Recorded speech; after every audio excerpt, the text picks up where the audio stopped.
For the late start. This is Harry Brelsford from SMB Nation. This is our weekly webinar series. Oh my goodness gracious. I mean, I think we're coming up on a decade of webinars. I really need to go back through the archives, but one of the things you can do, this is always a fun, thing to do, is go to the SMB Nation website and look at a lot of the prior webinars. There's some real nuggets out there.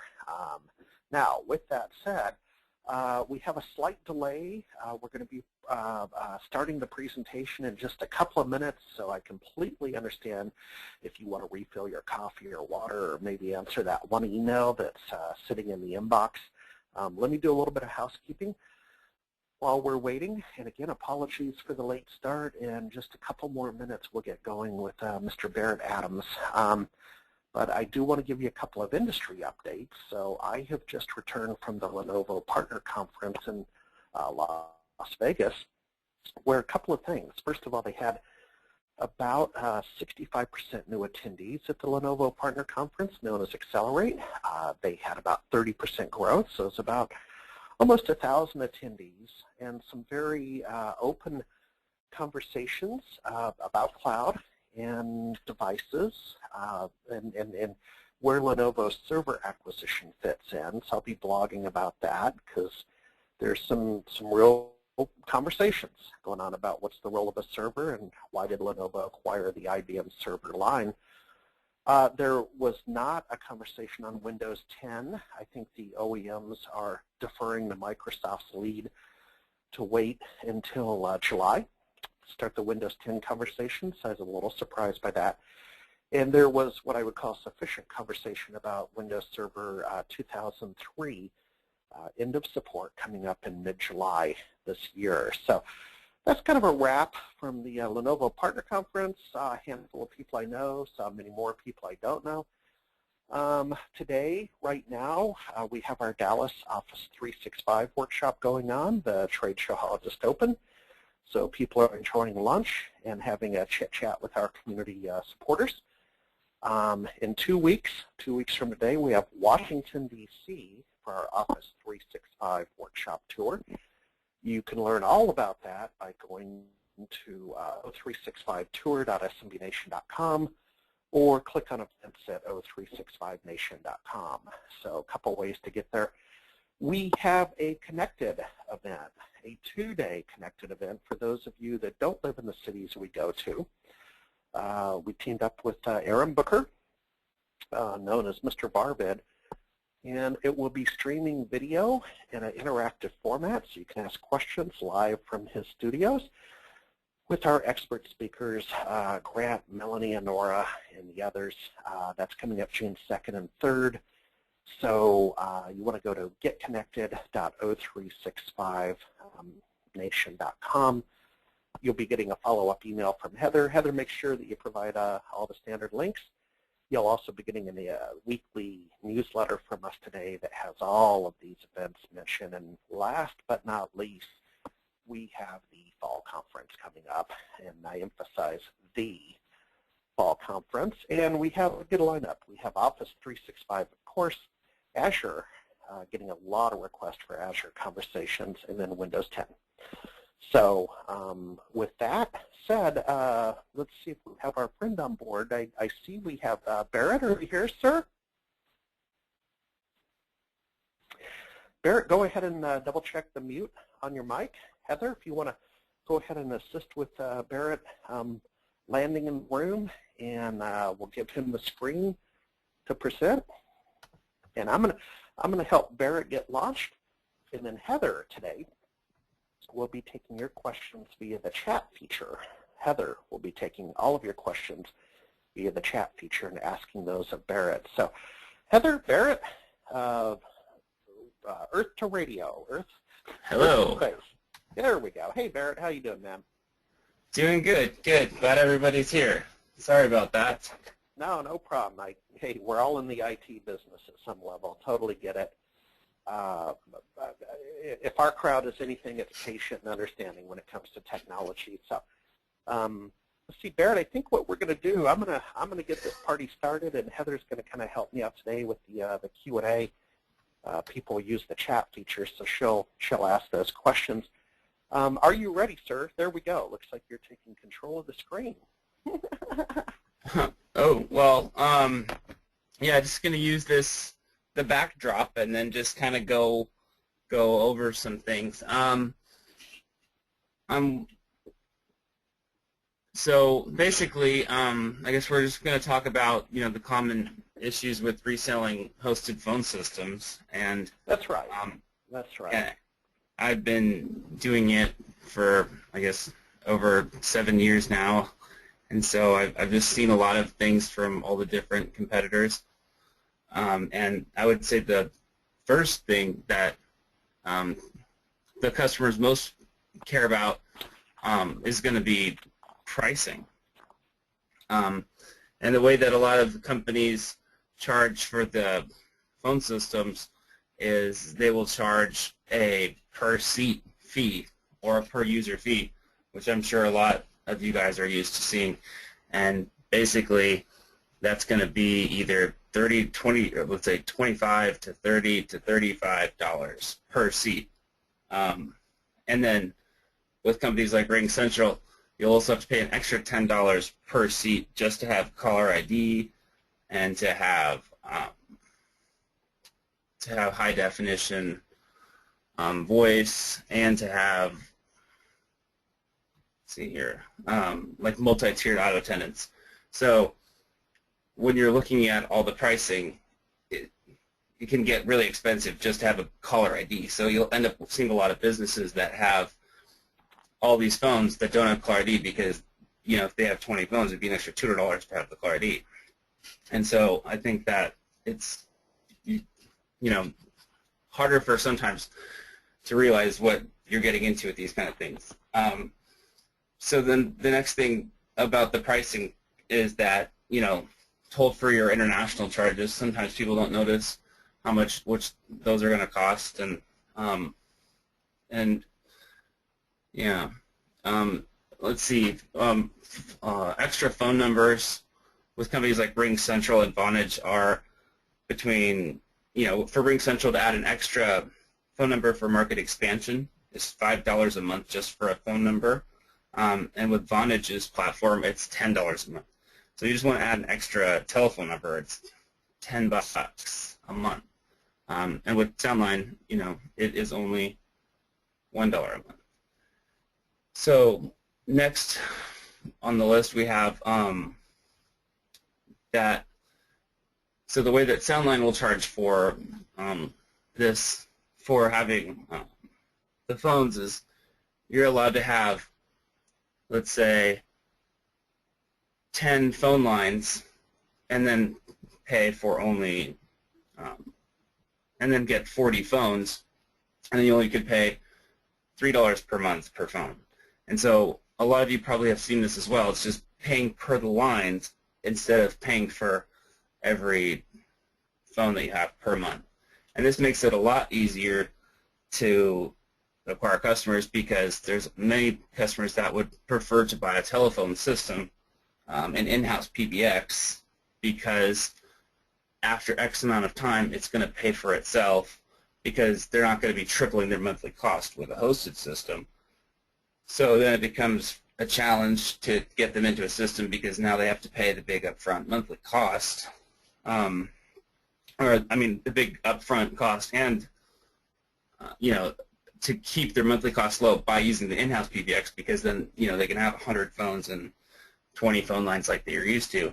And so with SoundLine, we make that possible by allowing them to just pay the $3 a month per telephone that we host, and then buying the pool of 10 or 20 lines and keeping the cost low. And if you do the math to like extreme examples, they could save up to 90% a month versus the other guys. And then we give high definition for free, caller ID for free. We don't really have a bunch of tiers of pricing.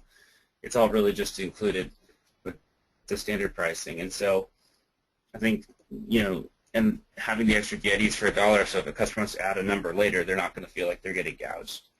And especially it's nice because they're not getting stuck into a contract. And then the other the final piece on the pricing, I guess, is that, a lot of these other companies will rent or lease the phones. Surprisingly, RingCentral will lease telephones for 10% a month, which is pretty expensive, versus our rental price is only about 5%. So let's see here.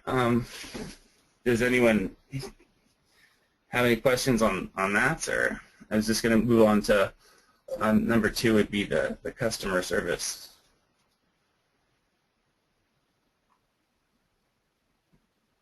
All right. So, we've heard a lot of issues from other companies that have, and other resellers that have transitioned, their clients to hosted systems, and just found that the follow-through customer service was just very lacking. I personally know that a lot of them don't have smaller hosted VoIP companies don't have 24/7 based service, and that is an issue ever since we started the company. That's been very important to do, to be able to answer the phone at any time, because you never know what's going to happen.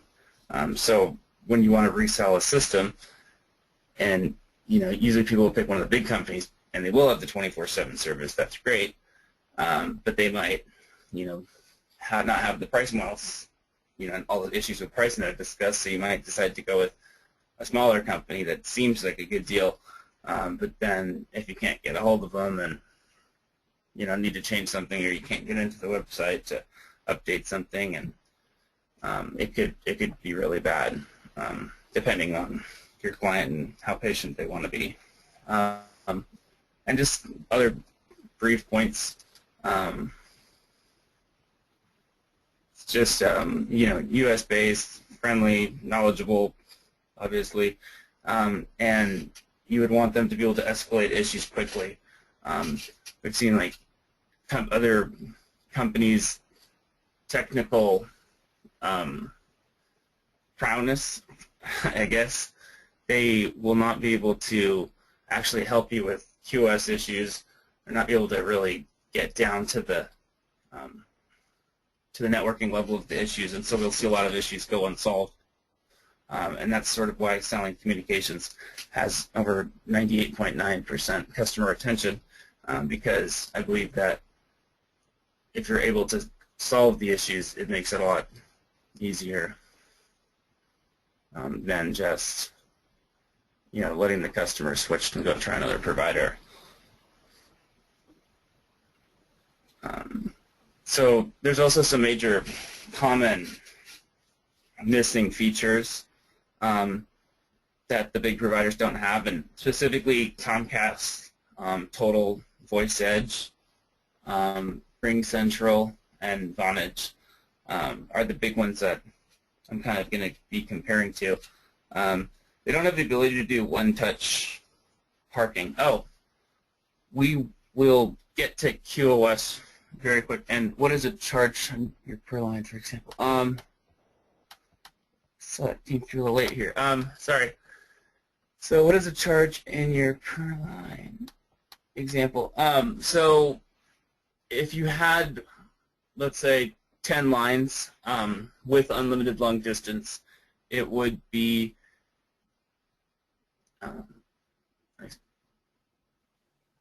$23 per line, and then $3 per month per phone, with about 12% in taxes, and they pay about $2 for the 911, and then that would include 9 free DIDs.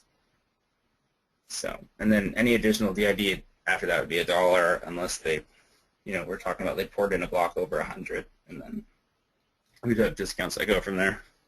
But that's the lowest the line cost would get to for that platform. So let me scoot through some of these missing features, and then because I'll be able to answer some of these other questions down. So basically, the one-touch parking is so important, because what customers will do is actually they'll have like a My Phone system where they can hit park on one phone and pick it up on another, or they'll have an old phone system with line 1, line 2, and they just put someone on hold on line 1 and go pick it up on line 1 on another phone. So many people are getting these hosted systems, and now they don't have parking anymore. Some of these companies actually do support parking, but they will require you to dial transfer 2976 and then go over to another phone and pick up transfer 2976. I remember I was at a fairly large company that wanted Polycom phones, and they're looking at this other provider, and I found how to park, and I showed it to them from this other provider's website, and there was literally, I believe we counted 9 buttons they had to press, because dial the park extension and then dial the extension of the parking spot and then go to the other phone and do it, but then there's no indication that anyone's on park. And so we're actually able to program Polycoms or any type of VoIP phone that supports a blinking lamp field, such as has buttons that can light up, to be parking spots. And so basically you just push the button now that on the phone saying park 1, park 2, park 3, or park 20, and it'll light up, and then any other phone, they just go hit it and pick it up. I mean, it's simple. You guys have probably all seen it. But if you look at like Ring Central, Comcast, Vonage, and all these other companies, they don't support it. And I'm talking about just one touch on each one. And I have a large reseller who actually deployed phones to a company, I think a couple hundred phones, and from a competitor.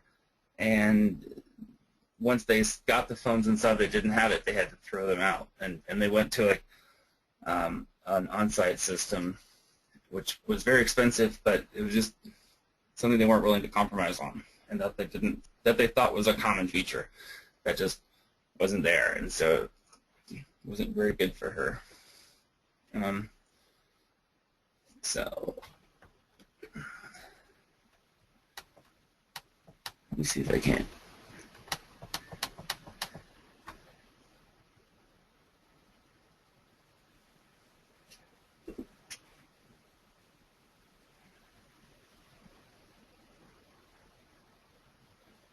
What is this? I was going to skip and answer this question real quick. There is an intrinsic fear of phone companies when it comes to service.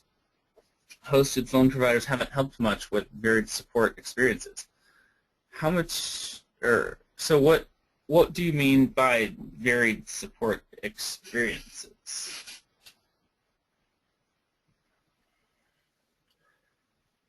And, well, you guys are clarifying that. I can continue on here.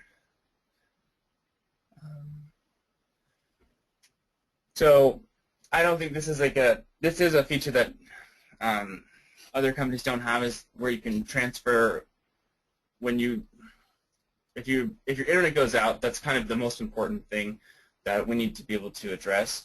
And essentially, we believe that forwarding to multiple cell phones is the only way that is going to ever work very, very well. So everything in our business is based on forwarding to these multiple cell phones for a failover. And it's crazy that Comcast, Ring Central, and Vonage you're not allowed to do that.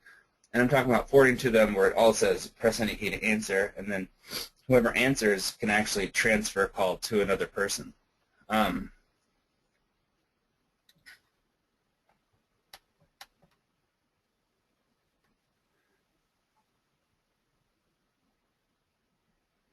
So actually, yeah, I'm just trying to read the chat again here, so that's a little tricky. Excuse me. Okay. So being able to, if you take calls on your cell phone, because your office call forwarded to there, right? You answer it, press any key so it doesn't go to your cell phone. Sending it to 10 people at the same time, and then allowing them to press pound and transfer, pound extension and transfer to operate completely on only the cell phones is not available with any of these providers. Some you can do it if you have an app, but it still won't go to multiple. And that kind of gets us to the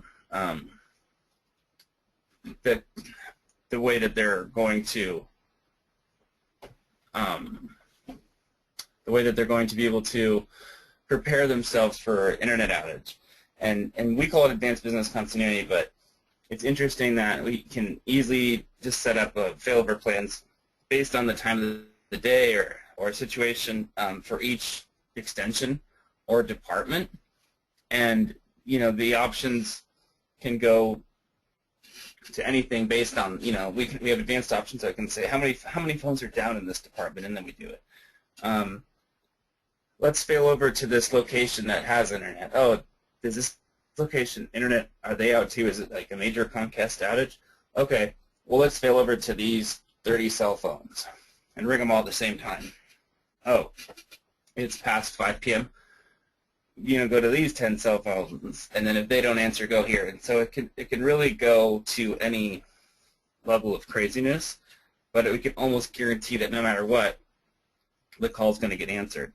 Or it could be sent out to voicemail, which would email a bunch of people, and text message a bunch of people, and pretty much anything that we could do to make sure that they would get that call. So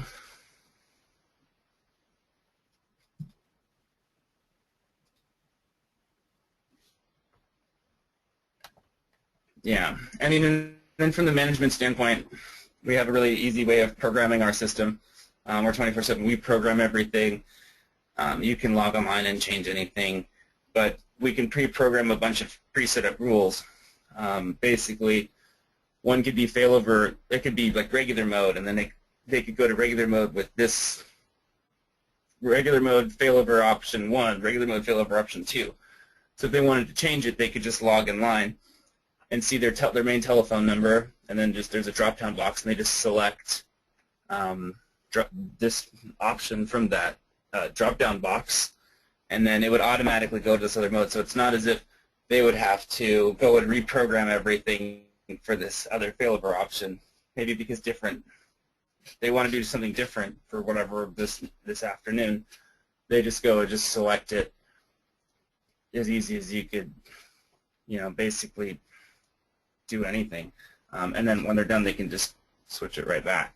But it's all pre-programmed by us or whoever's deploying the account. And then so I guess just to get into QoS, I mean, that's kind of like the most important and most fun stuff. We do offer unlimited network optimization. Sorry about that. Unlimited network optimization. And so what that means is we will spend as much time with you between our CTO and multiple support engineers to help you set everything up.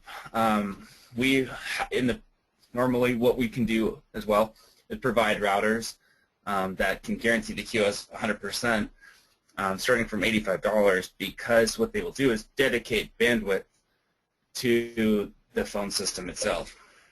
So we take, let's say, 100K up and down for every line that you're going to have, and dedicate that directly to the phones statically. And that works extremely well because, if you have lower end routers, or you're trying to work with some, the older regular Cisco routers, it can be quite challenging to do QoS without statically doing it, because no matter how good you can get it, if you do a speed test and you from let's say speedtest.net, you're still going to get some sort of audio breakup. We have seen the older not watch guards, but the older, I mean, not even that old, but 5-year-old Sonic Wall have really bad issues with QoS, and then you just go straight through the modem and it's going to fix it. So, removing older routers that might have like some CPU issue that are already overloaded doing their firewall protection and whatnot, that'll cause problems. But the biggest thing is, I mean, our data centers in the Weston. From the Weston, we connect to Envoy in Oregon. We have about a 5 millisecond connection between there because we have a direct route. And then we're spectrum in Seattle, and so we're constantly monitoring packet loss throughout the whole network. And so we feel like if we have this very low latency connection, then that's what you would expect from other people. And so if everyone else has low, as long as their office internet isn't having a problem, then we could expect a good connection to them. And yeah, basically then you can if you can make sure that there's enough internet for the phones. Let's say sometimes people just get a secondary connection if they're not willing to, or they're not able to configure their router properly. And then it's really just about managing the network, and we've had just amazing results. None of our customers have any audio issues unless, they get some new localized issue on their network. We're able to help, find and pinpoint that and get rid of it. Unless sometimes it's usually a virus. Usually it's their internet provider is just having a bad day.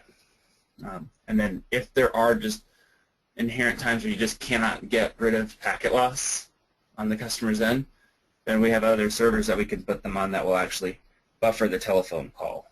It's called jitter buffer, and what that would do is just make sure that it adds, the jitter buffer works in like 100, 200 millisecond increments essentially, and that will add a small delay to the call, but it's default on Ring Central and all the other providers anyway. We just normally have it off because we want to compete on having the clearest, best audio with no delay. So as a worst case scenario, we'll normalize ourselves. But other than that, we're still putting all the QoS information in all the packets. So there's a lot of different ways that our other customers and resellers will actually implement QoS on their own equipment. So some people sell Meraki, Cisco, WatchGuard, SonicWall, and we have a method for all of them. But if it was just a basic customer and you just wanted us to send them a router, we would just do our own, depending on if you're managing it or not, and give everyone access to it and just segregate that small portion of bandwidth to the phones that can't be used for anything else. And then we can just guarantee all day that it's going to be perfect. And yeah. So I think at this point it's better to open it up for questions, just because I could just ramble about random other options and features. But I'm just curious, things we didn't really go over too much are the data center and things like that. So Barrett, we actually do have a question from the audience. The question is, can the lines be set up to ring multiple locations? This gentleman says their local telco calls this off-premise extensions. Many only do this by having additional lines at the other locations and doing the ring anywhere, follow me type solution like a Google Voice. Mm-hmm. Well, so essentially, it's the start of the hosted phone system is basically you can have, let's say, 100 phones, and these phones can be plugged in anywhere there's an internet connection. And then the way we do it is where you have you can buy a pool of phone lines. So let's say we have 10 phone lines. Now, any one of those 100 phones can use one of those phone lines. We should really be just calling them trunks or call paths, so they can share these call paths.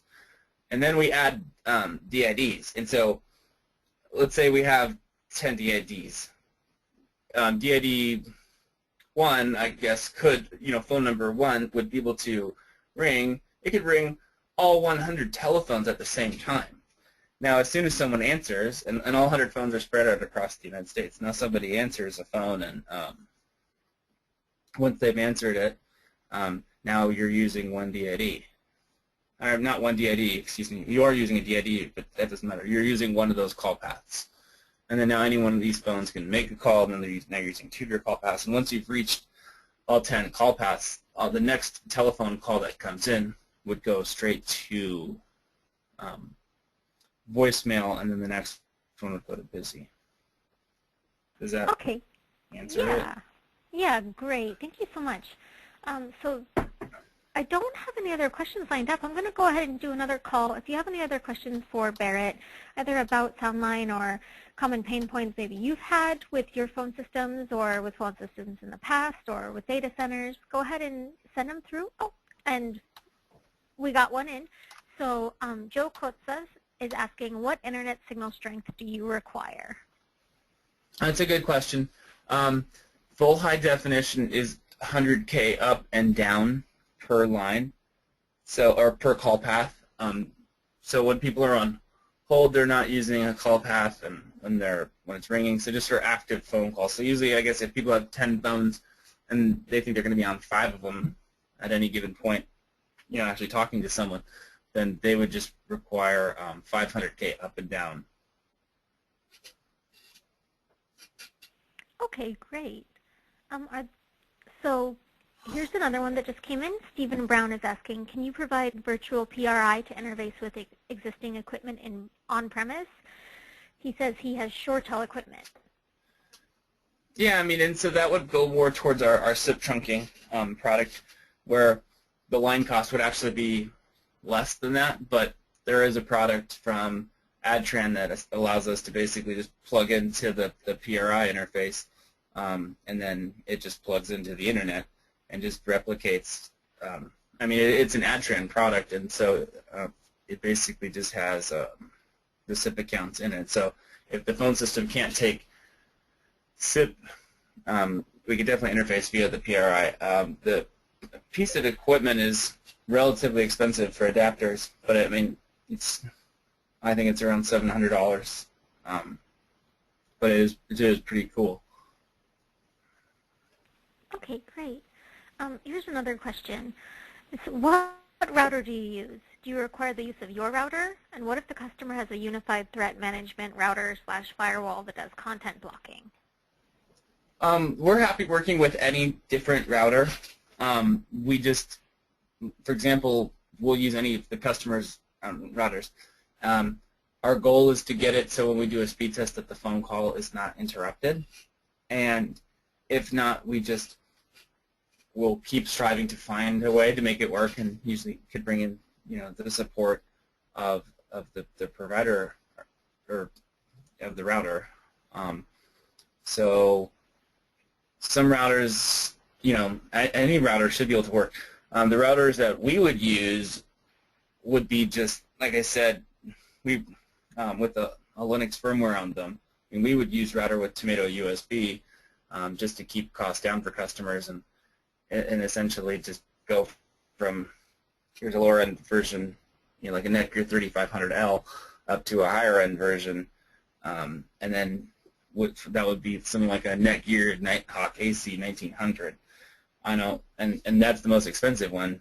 With dual 1 gigahertz processors, for a router, it would be pretty good for most businesses. But at the same time, we understand like a lot of our customers have a lot larger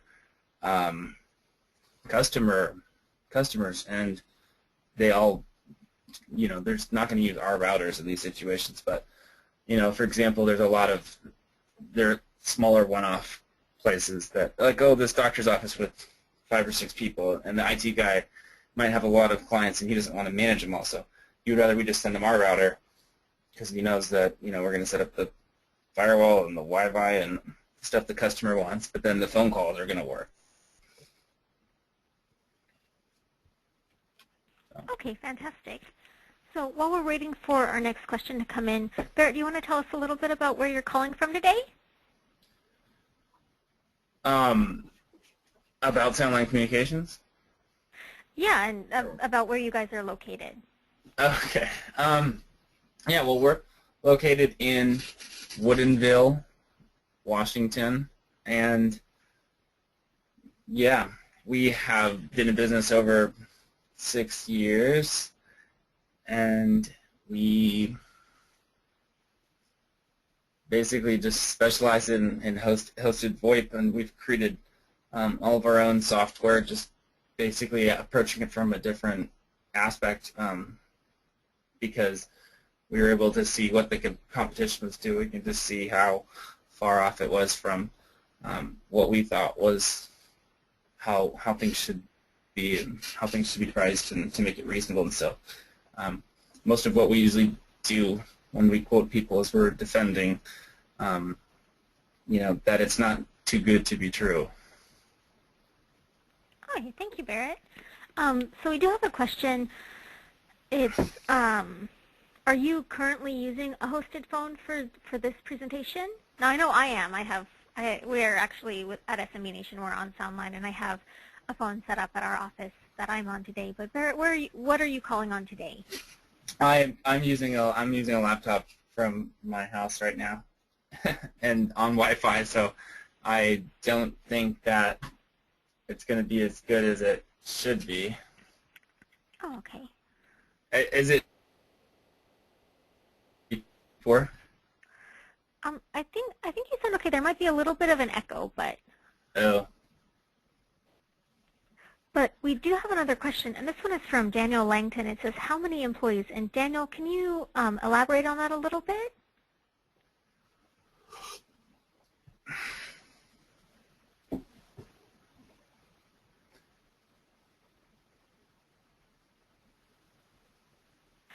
Oh, okay. Thank you, Daniel. So he's asking, how many employees do you currently have at SoundLine? Oh, no, that's a good question. We currently have 9 full-time and 3 or 4 part-time people with us, like in various other positions. Okay, great. So yeah, you're pretty much in the same boat as a lot of people on the line, small business. Mm-hmm. Yeah, I mean, and we just hired another customer service representative, and we find that as our customer base grows, then as soon as that everyone is busy, then we hire. We'll just keep hiring on that base, but it's always been our goal not to grow too big because it's less of a software provider, more of a service provider, even though we're doing both, which makes it challenging, but we are also a self-funded company, so we don't, having the 99% customer retention is something that we really want to keep, so I think it's a good size to be for what we're doing. Okay, great. Thank you, Barrett. So I'm going to go ahead and put out a last call for questions. We'll give it just about 15 seconds or so. So if you have a last-minute question you have for Barrett, go ahead and send it over now.